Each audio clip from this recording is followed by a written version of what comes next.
Hello. My name is Danicker, and today I'll be speedrunning the World's Hardest Game 3. I've been playing the World's Hardest Game for more than 10 years and speedrunning it for about 6 years. And today I'll be doing the 100% category of the World's Hardest Game 3. And I'm joined here today by Salvo. Would you like to introduce yourself? Hi, I'm Salvo. I am originally a Legend of Zelda runner and randomizer player, but I'm actually very new to the World's Hardest Game community, and I'm very excited to be here. Awesome. It's great to have you. Before we start, I'll just go over the basics of this game. So you control the red square, which you can see here. You have to avoid the blue enemies. If you touch a blue enemy, you'll be sent back to the last green checkpoint that you collected. And there'll also be coins and keys throughout the game that we'll have to collect all of them because we're doing 100%. Okay, so without further ado, time will start in 3, 2, 1, go. So I'm going to get straight into it and start the first sort of explanation of the first trick we're going to do. So in the next room, Danicker is actually going to bonk himself on the wall a little bit to slow himself down by a frame. So these enemies, the faster they move, the slower the checkbox. So if there we go, we slow ourselves down, we can actually move straight through that enemy without actually taking any damage. Yeah, so that's called an enemy clip, and it exploits a bit of a bug with flash hit detection, which means that the hitbox will be the intersection of the bounding box from the current frame and the rendered pixels from the previous frame. So as Salvo said, the faster an enemy goes, the smaller that intersection will be, allowing us to phase through an enemy like you saw just there. That's it. There's plenty in World's Hardest Game 1 and 2, but that's the only one we actually use in this run. I'm also going to take the time to explain our next trick that's coming up, because World 1 is, believe it or not, very dense with tricks. So we're going to be doing our first key clip. So what happens is in the coming room that we'll be going up to, Danicker will collect a key. And when we collect a key, a short little cutscene will play where the door unlocks. And during this time, we've got about 10 frames of invincibility, meaning that we can pass through all of these walls in that 10 frames and not take any damage. So we're going to take, what we're going to do is we're going to use those 10 frames to clip over the wall and into the next checkpoint. Much like that. We're also going to launch straight into a coin clip as well, where we collect our last coins of the level and opens the golden gate, which gives us that same little frame that we can then cut through another wall as well. So unfortunately I got a bug here. You might have noticed I collected that key, but it actually reappeared even though I touched a checkpoint. Normally touching a checkpoint should save the things that you've collected, but there's a weird bug with this key. If you touch the checkpoint before the cutscene is triggered, then the key will actually reappear. So unfortunately I have to go back and collect it because for 100%, as I said, we have to collect all the coins and all the keys. This coin clip, key clip in particular, is quite difficult because of that checkpoint issue. If we move too quick, then the key respawns. But if we move too slowly, we actually get hit on the walls and we actually end up having to redo it all anyway. And just like that, we finished level 1. Now on to level 2. So this game is quite different from the World's Hardest Games 1 and 2. So this game is more open world, it's bigger, and it has less linearity to it, where the first two games had a very direct linear path. Because of this, we have different routes that we can take. For a lot of casual players, they do go left, but for us, we actually go right as it's faster. Yeah, so that's one of the advantages you have as a speedrunner is you've studied the game, you know where everything is and everything you need to collect. And it will be fastest for us to go to the right side of level 2 first. And in particular, we need to do this room here, which has got a bunch of keys. The challenge I'm doing right now is like a timing challenge. You could do the same thing 4 times over.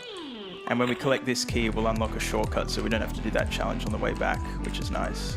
Absolutely. Now we have to collect the other 2 keys. Once again, if Danicker dies during this point, we do have to go back and recollect the keys, as any keys or coins that we've collected between checkpoints actually respawn if we die. Luckily for us, hopefully we won't have that issue. Yeah, I'm just going to play it safe on the way back here. There we go. Easy. Wonderful. So now we're heading up to 2C1, which is where we will find the next paint in the run. So maybe, Salvo, you could talk about the paints in this game. Absolutely. So for 100% completion, we do need to collect the keys and the coins, as we previously mentioned, but we also need to collect paints. So once per level there is a paint, and you might notice when we started the game, Danicker's icon was red, and we're now green. And that's because in the first level, although we didn't acknowledge it, we did pick up the green paint, which changes our color. We can change the colors anytime in the menu once we have collected the paint. However, this is purely cosmetic and slows us down, so we won't be doing it here. But for the World's Hardest Game 3, the paints are required for completion. For the 100% category. That's it. So once we collect the paint, we will actually turn blue. Now, it's fun to notice that because the paints aren't required for any percent, we actually never go into this room for the any percent run. Yeah, and there's a couple more rooms like that. The paints are the main challenge that are added by doing 100%. You always need to collect all the coins because that will unlock the golden door, which allows you to go into the final checkpoint. And there's a lot of keys that you need to get into any percent to unlock enough areas, but there's some keys that aren't needed in any percent that I will be collecting today because, as we've said, I have to collect everything. That's it. It's also worth mentioning sometimes we do enter a room and we don't collect all the coins in the room. This is intentional as it is faster for us to collect them on the way back or in a different pass through, as some of these rooms we do have to go through quite a few times. Yeah, there's a bit of backtracking in this game due to the sort of open world nature. Sometimes you have to go somewhere, get a key, and then go back to where that key unlocked a door. Absolutely, and we'll see this more in World 3 and 4 in particular as well. Now, we are making our way through this moving maze up here. So this maze technique actually reappears in level 5 in a much bigger, more difficult capacity, but this is the small introduction that we get into it so far. Yeah, and now we move into 2A1. This pattern right here, as long as you enter at the right time and you just keep moving through it, you'll be safe to get out the other side, but it is a bit of a tight window. And for this section here, you need to understand the grid movements of these 2x2 boxes. This is kind of like an enlarged version of level 16 from the World's Hardest Game 1. And this room looks really difficult, but Danicker manages it with such ease, and that's because he's got a lot of normalized routes and strategies that we implement. So we're going to make our way down here now, and we're going to collect just a few things here, primarily the key. So this is the last room in the level. The key is actually not required for us by any means, but we do need to collect it for 100%. So we do that, and then we're going to go up and get our last few coins. Yeah, so that key basically, there's two doors that unlock coins in A2, and we chose to get the coins after getting the left door, so we didn't need to go on the other side, but yeah, we've got to collect it anyway. That's it. And we are reaching the end of level 2 and we're about to hit level 3. There we go. So level 3 is a big open space and we're going to see a lot of backtracking here. So we're going to start by collecting this key, and then that's going to allow us to get into that checkpoint down in the bottom of the first room. Yeah, we'll just grab these coins first. So level 3 is an example of a level which has quite a bit of backtracking. You can see the door in the top left of that room I just left. We'll be coming back there in a moment, but we've got to get the key for that, which is down in B3. That's it. And what you're going to see Danicker do just there is he touched the checkpoint without collecting any of the coins. What this means is when we touch a checkpoint and don't collect any of the coins, if Danicker dies before hitting the next checkpoint, the game actually automatically collects and gives the coins to us.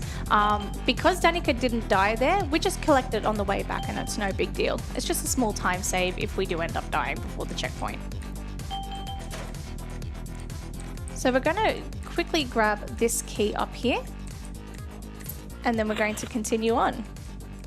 Yeah, and this room has an interesting pattern. Of course, as we move through to the later levels, the patterns get more and more difficult. And this one, you're intended to sort of go through the middle like I'm doing here, but a good strategy if you want an easy way through this is you can kind of cheese it by going over the top, in which case you don't have to deal with the difficult enemies on the inside. That's it. Excellent. And as you'll see, we collect the coins now just on the way back. And then we can continue on down here to A2. So A2 is a fairly complicated looking room, but once you understand the patterns, it can be quite simple. So we're just going to collect the coins here and then continue on. Now, something interesting worth noting is when we enter a room, a cycle starts on a set pattern. However, if we die, the pattern does not reset and actually continues on. So Danicker took a death there and ended up in the checkpoint in the middle of the room. And basically, because the pattern hadn't reset, we were on an unfamiliar pattern, and Danicker basically had to improvise that movement there. So you'll see us do a lot of what we call pattern resets. So if we're on a checkpoint at the edge of a room and we take a death, it is actually easiest for us to leave and re-enter the room to reset that pattern back to the beginning, rather than trying to improvise the pattern. We'll also see a variation of this coming up soonish. Yeah, later in level 4, we'll see how to do a pattern reset if you're not on the edge of the room, but it has rare applications because it requires going to the main menu, which takes a couple of seconds. That's it, and that's the only application of that we'll see in this run. Now, this room in particular can be a little bit challenging. As you can see, we only have one checkpoint in the entire room and 3 keys that we need to collect, as well as those coins. So once again, if Danicker takes a death anywhere in this room after that first checkpoint, anything that we have collected, we will then need to recollect. We're just going to let Danicker focus here just for a moment. Yeah, this is a circumstance where I made a mistake early in the room, which means I'm a bit slower through here than I'm used to, so this pattern is not the one that I usually do. There we go. Wonderful job there. Do we have time for a couple donations? Absolutely. So we have $10 from M. Ducky. Great stream, great cause, great to see Salvo. We also have $50 from Chili Pepper, who says, "Are you sure this is the world's hardest game? You make it look too easy. Please put this towards 1 star." And just one more donation, $50 from the Port Stevens gang, with no comment. Thank you very much for all those donations. Thank you, everyone. Yeah, so now we're heading into 3v1 here. And this features a back and forth enemy pattern, which you'll see quite a lot throughout the World's Hardest Game series, but usually with a variation on it. Here the enemies are just going back and forth a distance of 3 tiles, which makes this quite difficult, as I'm demonstrating here by dying over and over again. So deaths in this game are quite normal. So this game has never been completed deathless. World's Hardest Game 1, 2, and 4, I believe, have all been completed deathless. This is the only one that hasn't. So an average of like 20 to 40 deaths for the 100% category is normal.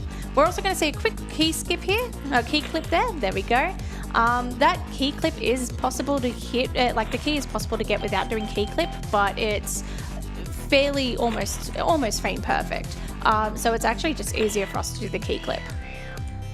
Yeah, we only intersect the enemy for a couple of frames, but it just makes that trick a little bit easier there. So down here we just have a bunch of keys and a bunch of coins to collect. Yeah, so this is one room which becomes a lot longer when you're doing 100%, because in any percent you wouldn't need any of the keys in this room, but for 100% we do, of course, need all of them. And what we do is we collect all the outside keys, and that will unlock all the doors needed to get this key on the inside, which I'm about to collect here. That's it. So once we collect this key, it's going to open up this room up here in in B1 there. Alright. Once again, you can see the precise movements really needed for this. There we go. And as we said before, taking deaths is quite normal. So 30 to 40 deaths for a game may sound like a lot if you've never played this before. If you have played this before, it may not sound like enough. And this is the combination of tens of thousands of hours.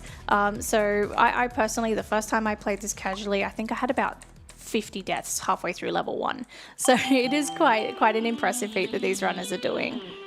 Yeah, the first time I played this game, I think I racked up about 5,000 deaths, and that was I didn't even beat the final area with that. So yeah, it is a very difficult game. I guess to get back to Chili Pepper's question, maybe not quite the hardest game in the world, but yeah, it's pretty difficult. So you see that we intentionally leave some coins behind here. We will collect these back later. But for now, we are entering C3C, which is considered one of the hardest levels in the game and definitely the hardest paint to collect. It's because we have these really small areas that we can move in with really fast moving enemies. So if we move too fast, we end up hitting the enemy. If we don't move fast enough, the enemy will end up hitting us. And you saw Danicker just do a pattern reset there, just to reset the room, get that pattern back to normal. And so we're going to collect the keys required for the yellow paint. Now, as I said, this room in particular is one of the hardest in the game and the hardest paint. So we are just going to let Danicker take a moment just to sort of focus a little bit. There we go. So while we're focusing, do you have any more donations for us? I do. I have $10 from Tyres. I hear there's a gelato raffle.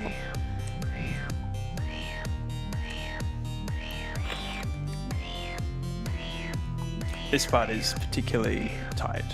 That's it. So we have that ball that's either we've got to chase them and they've got to chase us. So you've got to really get around the corner just before they hit us, which is a really tight timing there.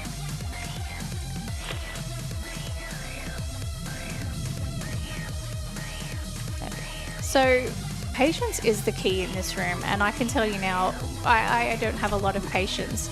So this room can be really difficult if you don't take it nice and slow. But Danicker has made it through very nicely.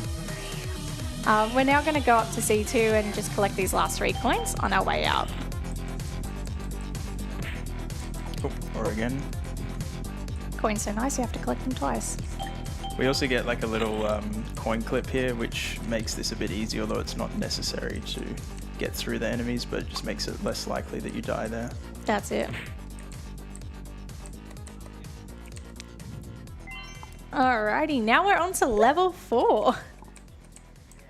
So level 4 is where it gets quite a lot more difficult. You can see that the enemies are moving faster, there's more of them, and the checkpoints are starting to decrease. There we go. We're just going to collect these coins and then move onwards. Now level 3 had a lot of backtracking, and so does level 4. We will see the same sort of rooms quite a few times. So once again, we may not collect all the coins in a room all at once, but we will come back to them as we go. Yeah, now we move on to 4C2. This is quite a tricky pattern, but once you get the hang of the rhythm, it can be done consistently. And 4C3, which is also quite a tricky one, but a really fun one. You got these spinning enemies. Now I want to collect that coin in the top corner there, which I did just manage to get, so that's nice. And we'll go through 4C3 4 times during this run, so every time we go through it, we're just going to collect a few more coins. Now this room with the circular patterns can be quite difficult as well. Now we're on to 4D4, which is like 6 double grid patterns stacked on top of each other, and it's a pretty fun room. That's it. And once again, a lot of these are on set patterns, so we have set routes for them. Most of them are developed by the community and some developed by Danicker himself as well. Yeah, that's right. It's been this game has developed quite a long speedrunning history, which I've been a part of, and also some other people. Particularly, I'd like to give a shout out to Rafflet, because quite a few of the routes that I'm using in this speedrun were developed by him, so yeah. We also are in 4E5 now, which is considered one of the hardest rooms in the game. We've got these tight movements of circular enemies, and we have to sort of tap. If we tap too fast, then we hit them. If we tap too slow, they hit us. But Danicker made it through with absolutely no issue at all. Yeah, no deaths in E5, that's a bit rare. Yeah, that's really good. So we're just going to collect these coins up here and just mop up a little bit. There we go. These grid patterns are quite intense. There we go. Yeah, as with most of the rooms in this game, there's varying different routes that you can use, and different routes have like different speeds and difficulties. So I won't be using the absolute fastest route in every room, but I try to strike a happy balance between consistency and speed. Absolutely. So you just saw a few more pattern resets there by Danicker just to get this room a bit more normalized. Again, improvising is a hard thing to do at the best of times, but these later levels can be quite, it can be quite difficult with this. Yeah, particularly in 4C4, you don't really want to be improvising that. That room's notorious for being very difficult for first-time players. Absolutely. So we're going to make our way through this room here. There we go. We're going to be making our way through this room here, and we're going to be reaching some really difficult rooms soon. Yeah, so we're about to go to 4D2, which is not too difficult, but the key in this is going to unlock 4B4, which is regarded by most people as the hardest room in the entire game. That's it. Now, Danicker, is this room inspired by a previous game? Yes, this is inspired by the final level of the World's First Game 1, and it's like an enlarged version of that level, and it's also notoriously difficult, although one of the things that makes it difficult in the first game is that you don't have access to pattern resets in that game, which means that, let me try not to die here. There you go. You don't have access to pattern resets in the World's First Game 1 and 2, which means that if you die once, the pattern will be different, and that can make it very tricky to get through that room. Well, not that room, but in the World's First Game 1 room. Absolutely, and there's quite a few rooms in this game that are inspired by previous games. We'll point them out where we can. Some of them we might not, but where we can, we'll point them out. So we're just going to make our way down into this bottom left corner now. Yeah, so we go through 4C4 again, and now we're in 4B4. So 4B4 is one of the hardest levels in this game. So we have all of these really tight moving enemies in these really small passageways. There's quite a lot of checkpoints, and we're going to need them. So what we do is we rely on tapping. Once again, we have to keep a balance between tapping too slow or too fast. If we tap too fast, we run into the enemies. If we tap too slow, they run into us. What also makes this room a little bit more complicated is the game has a mechanic where it will sort of swoosh us around a corner so we don't get stuck on them. And this is really, it's a good thing in most cases, but in this room in particular, it can be a detriment as it can actually swoop us directly into enemy lines.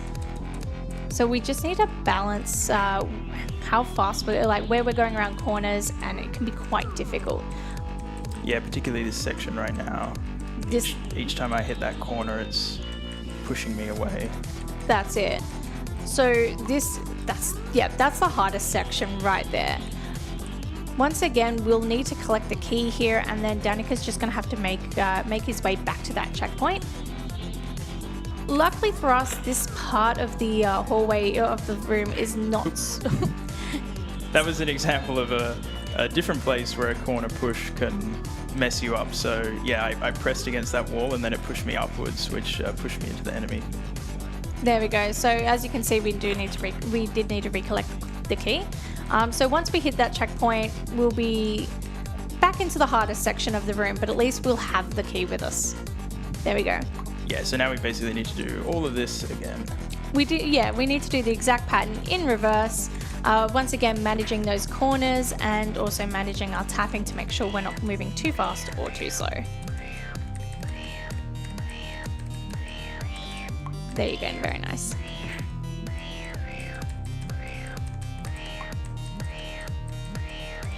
We're just going to let Danicker focus here just for a moment, and then we're going to move on.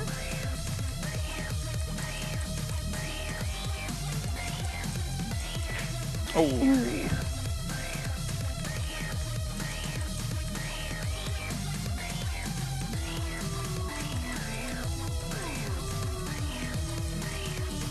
Excellent job. The rest of this room, while still difficult, is much easier than the previous two sections, so we can make our way through here. That's the, now that we've hit the checkpoint, pressure's off. We're good. Yeah, this can definitely be a run killer. I used to think that it was basically impossible to get through that room without dying, but that has now actually been done by several people, including myself. but it's still a very rare occurrence to get through that whole room without dying. It's usually quite a few deaths there. That's it. Usually we see about 3 to 10 deaths. And now would be a good time to mention that I'm going to be donating $1 for every death that I get in this run. And I will be matching that as well. Yeah, so hopefully I don't die too many times. All right, so we're just going to clean up this room a little bit, collect the coins here, and then we're going to be moving on to our next section. Oh, there we go. So, there we go. Now we're moving on to A2, and this is quite a unique level where the enemies move forwards and backwards in a set pattern. So Danicker will also have to move forwards and backwards to account for that. Now, once you start moving into this room, there's actually no way back out, so you need to make sure you really collect all the keys and coins and everything that's needed before entering this room fully. And while we're making our way through here, we're going to explain what's about to happen. So the moment that Danicker hits the checkpoint there, we're going to do main menu pattern reset, which we did mention before, but I'll explain now. So as we mentioned before, when you leave and enter a room, a pattern reset will occur. But if we go to main menu, the pattern reset will also be there. It is a little bit slower to do this, which is why we only do it once in the game. And Danicker's also going to turn on speech bubbles there. So this game actually does have dialogue. There's a little speech bubble that appears in the main character and other characters in the game that can occur periodically. So for example, if you take too many deaths, the speech bubbles will actually mock you. So we turn these on for a particular thing that we're about to hit. So you can see we still have a key and a paint to collect. And these key and paint can be quite time consuming to collect. So what we're going to do is we're going to actually get to the end checkpoint. And when we hit the end checkpoint, we actually have about 2 seconds before it transports us into level 5. And in this 2 seconds, we have the same invincibility frames that we normally do with key clip or coin clip. Now, 2 seconds isn't quite enough to get over to the paint and the key. So by turning on speech bubbles, a little speech bubble will come up, and that will actually give us an additional 2 seconds of invincibility, bringing us to 4 seconds, which is just enough time to swoop over and get the paint and the key before we get taken to level 5. Just like this. There we go. And just like that, we are on level 5, which is the last level of the game and the longest with 16 levels, as opposed to level 4, which has, I think, 11 rooms? Yeah, I think that's right. Yeah. So the trick with level 5 is while level 4 probably had some more difficult patterns, level 5 has less checkpoints, significantly less checkpoints, which means longer stretches without any guarantees. So any deaths that we incur here will actually cost us more time in backtracking and just a bigger time loss.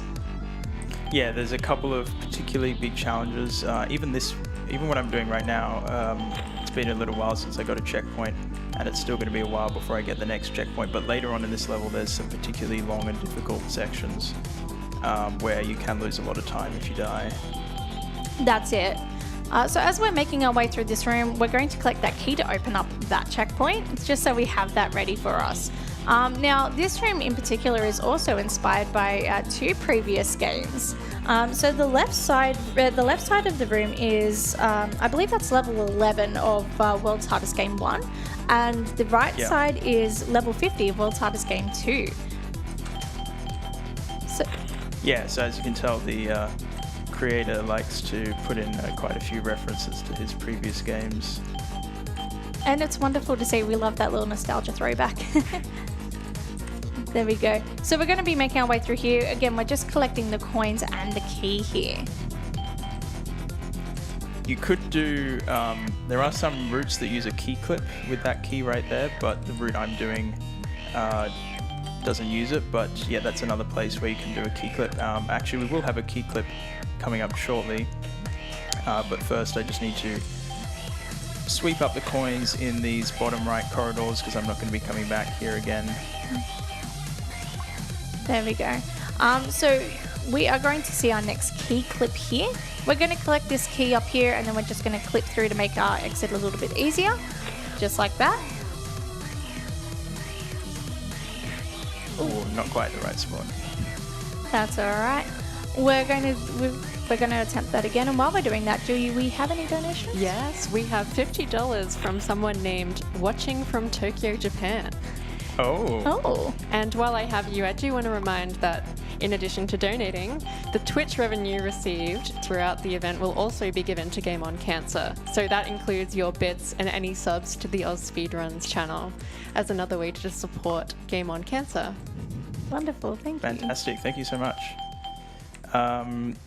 Yeah, so now we're heading into 5B3, and this is like a more complex version of that moving maze type thing that we saw in level 2, but now it moves diagonally. That's it, and we just saw a small key clip here. What we're going to do is we're going to go back down into the previous room and save at the checkpoint, just for marathon safety. If we're on good pace for a PB or just a great time, we normally won't come and do the checkpoint here, but for marathon safety we do, as this can be quite a difficult section. As I just demonstrated there. That's it. Yeah, these corridors are not very wide. If you deviate to one side too much, then yeah, you will hit the enemy, and they're not particularly forgiving. No, they're really not. So what we're going to do is we're going to collect the coins up here, and then we're going to go down and do the right side of the room. I'm going to pretend I didn't have to check my hands to see left and right. It's alright, I get them mixed up all the time. Oh, I've been doing it this entire time. Yeah, so another fun fact, the right side of this room, which we're about to head into, is a kind of a reference to level 47 from the World's Oz Game 2. Excellent. So we're going to say, we're going to collect the coins here, and then we're going to see a little key clip as well. Yeah, I'll just save once I've got the coins, just for safety. Again, you could go straight through, but it's a bit risky. That's it. So as we make our way up, we're going to see that small, it's a very small key clip, and that's why we do the safety. You got to get to the key first in order to do the key clip. That's it, and that's why we do that safety save there. Otherwise, we'd have to go back and collect all of those coins again. There we go. And so with that, we've done most of what is sometimes referred to as like lower level 5, and we're about to move on to upper level 5, which starts with C2, the next room. And this is a really cool room. You've got enemies going in all different directions at all different speeds, quite chaotic. But as with everything else, I have a predetermined route that I'm following, except actually I lost it, so now we're just winging it. I'm a trained professional, trust me. As you can see, the level of improvisation here is absolutely incredible. So this is once again quite a difficult room, as we have all these keys and coins to collect, but no checkpoint. So we're going to go through and immediately go collect that key. There we go. And we're going to collect and mop up these coins at the top here on the way back. And we're going to hit that save. There we go. That's a nice checkpoint to get, because I had done quite a lot of stuff before then, since the previous checkpoint, so you can lose quite a lot of time if you die there. Absolutely, and this is what we mean about level 5 being quite brutal at times. Because there's the less checkpoints, our time loss is more significant. There's some rooms in this game where the checkpoint, where the time loss can be upwards of 40 seconds to a minute, whereas the earlier levels, the time loss is about 5 to 10 seconds. And we're coming into 5D1, which is another one of the more difficult rooms in this game. Basically, around each of these, each time I go around a corner, I have to do a fairly narrow dodge between these enemies. And also these sorts of timing moves are also quite precise. That's it. If we hit it at the wrong timing, these enemies intersect and there's no way of dodging them. So we really have to be careful of which way we're going and what timing we're at. Now, on the right side, we will be going and collecting our level 5 paint. Now, because paint's not required for any percent, a lot of the times most all times the any percent route doesn't go down the right, but we do have to. Yeah, for any percent you would only go so far as the coins, those 2 sets of 3 coins, and then come back. But yeah, for 100% we're going to get the keys on the right side, which will unlock our access to the rainbow paint, which is the level 5 paint. Now, we're going to collect these last... Oh, that doesn't work. There we go. We're going to collect these last coins here, and then we're going to go collect those keys to get into the rainbow paint room, which is a really cool room. There we go. So just going to... Do a couple more precise dodges here. That's it. We're just going to give Danicker just focus time here.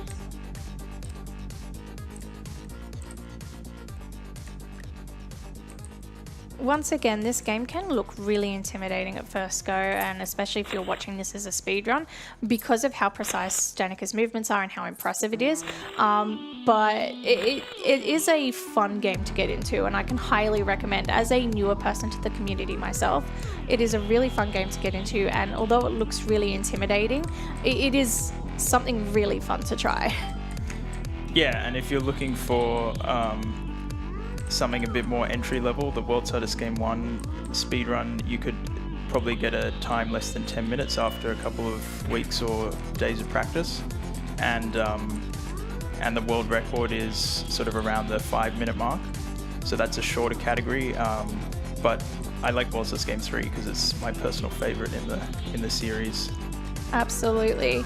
So now we're in 5B2. And 5B2 and the adjoining room, which we're about to enter, which is 5B1, are sort of almost one giant room with a zigzag pattern. Now you might notice that you have to enter the rooms at a very specific locations, otherwise you will immediately hit an enemy and die. Now we did see this in level 4, I don't think we made note of it, but we did see this in level 4 earlier, but we see it more extreme here. It's about knowing which square to enter on, really. And you do sort of get that hint by looking at each room. What we're going to do now is we're going to collect the rainbow paint, and we're going to take an intentional death. So what we have never mentioned is, although we lose coins and keys when we die, we don't lose paints. Once we collect those up, those paints are ours to keep. So dying in that room is actually faster once we get the paint, so we don't have to do the lengthy section out of the room. Speaking of lengthy sections, this is actually probably the longest room in the game outside of the final stretch, really. And we'll be seeing the final stretch soon enough. The reason for this is because there's a lot of coins to collect. You see that key as well, but there are no checkpoints whatsoever. So any death here is a big time loss. Yeah, and this is quite a difficult room, and not only this, but we also have to complete the room below with no checkpoints. That's it. So this is the coin room. So there is a slight trick to this. So after a certain amount of time, 33 seconds, enemies will appear from behind the wall and they will hit you. There is no way of dodging them as they're all in a straight line. So Danicker has to collect as many coins as he can within the 33-second time frame, which you might be hitting that soon, actually. Yeah, it's okay. I'll just collect a few more coins. Okay, no, Danicker, I think you have to go back. I think you have to... Oh, no! Okay, so that's a key clip that we can do right there. It just makes this room a little fun. So that's a bit of a troll room, but the key clip makes it very easy for us. Yeah, it's a funny room, so the level designer basically made it so that you can't collect. If you just walk in there and start collecting all the coins, then you won't quite have enough time to collect all the coins, and the enemies will come and get you at the last moment. It is technically possible to collect all the coins and the key within the time limit, but it requires incredibly precise movement that's never been done by a human. That's it. And outside of doing the key clip, the other way you can do that room is just pattern resetting. So exiting and re-entering the room resets the 33-second timer. So now we have 760 coins, which means we've collected all the coins except for the ones in the final stretch, which is where we're heading to. Would you like to say a bit about the final stretch? Absolutely. So the final stretch can be a brutal set, really. So it's the final rooms of the game where there are no checkpoints, so any death we incur will actually take us right back to the beginning of the final stretch. It also has some of the hardest patterns we'll see in the entire game as well. So once we reach the final stretch, there will be a little bit of focus time, but we'll be able to also explain a lot of the movement as well in there. For now, we're just going to keep moving back through this maze that once again we saw in level 2, but now on a much grander scale. There we go, and this is the final stretch. As you can see, it is very intense, lots of moving enemies, lots of patterns that we need to follow. You might also notice that this room is a different color, and this is something that we haven't mentioned as of yet. So the rooms actually follow a difficulty grading based on color. So blue is the easiest, which we saw in level 1, and then each color grade means a different difficulty. So I think it goes blue, red, purple, and then new to this game is this gray level. So previous games, World's Hardest Game 1 and 2 didn't have this gray level. So this is a new one for us. World's Hardest Game 4 introduces a green level, which is between red and purple. So we're literally seeing the hardest levels in the game right now. And this section of the final stretch has 3 different patterns to memorize. So that first one on the left is really difficult for casual players because it seemingly looks random at first, whereas the other 2 you can at least immediately see the patterns visually. Not to mention that every time you want to have, if you're a casual player and you're not using cheats or anything, every time you want to have an attempt at this room, you have to get through everything I just did in the bottom room first. That's it, and that's what we say. That's why we say this is a brutal set, is because the moment we take a death, we have to redo this entire thing again. But provided Danicker makes it through, there! We did it. So now we just have basically a 1.5 minute cutscene to the end of the game. There's nothing difficult from here, so the run is basically complete, but I'll just take this moment to do some shout outs. So thank you so much to ASO and all the volunteer staff for hosting this event and having me here. Thank you to Salvo for being my co-commentator. Shout outs to Stephen Krytov, who made this game, and also shout outs to Snake, who composed the awesome soundtrack that it has. And also I'd like to give some shout outs to some other World's Hardest Game runners. So some other World's Hardest Game 3 world record holders, such as Qrab, Jacob Meisner, Pirulon, and Raflik, who Raflik currently holds the world record for any percent and 100% in this game at the moment. And also special shout outs to Jacob Meisner for being the first person to do a 100% speedrun of this game, which is quite an undertaking. And if you're interested in this game or you want to join our community, you can join our Discord server, which was started by HS Blue. And you can join, there's a link at twhg.info/Discord. Or just for general information about the World's Hardest Game, like how to download it and play it. Also, you can look at twhg.info for any info you need on that. So yeah, thanks for having me. Time will be coming up in a moment as soon as these enemies leave the screen off to the left here. We just got a bit of a funny dialogue here where the player tricks the enemy into thinking that he's his brother to get past. So time will be now.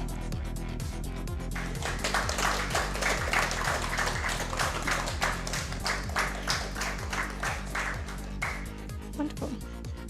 Thanks so much for having me. Thank you.